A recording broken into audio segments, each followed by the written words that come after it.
وما خلقنا السماء والأرض وما بينهما باطلا ذلك ظن الذين كفروا فويل للذين كفروا من النار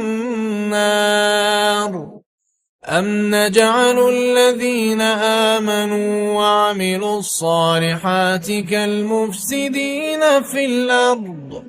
أم نجعل المتقين كالفجار كتاب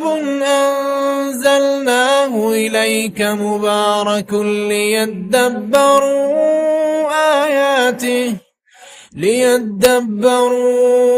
آياته وليتذكر أولو الألباب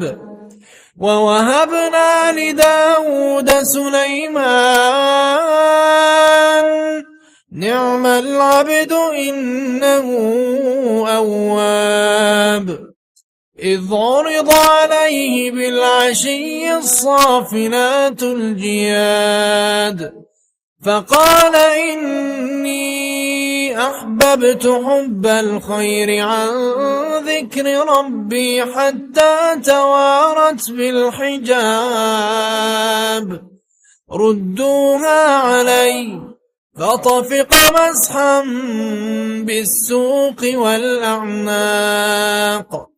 ولقد فتنا سليمان وألقينا على كرسيه جسدا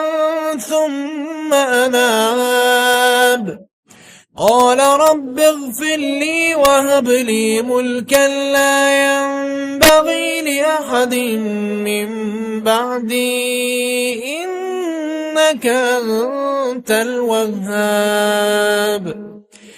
فسخرنا له الريح تجري بأمره رخاء حيث أصاب والشياطين كل بناء وغواص وآخرين مقرنين في الأصفاد هذا عطاؤنا فامنن أو أمسك بغير حساب وإن له عندنا لزلفى وحسن مآب واذكر عبدنا أيوب إذ نادى ربه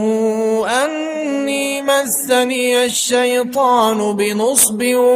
وعذاب اركض برجلك هذا مغتسل بارد وشراب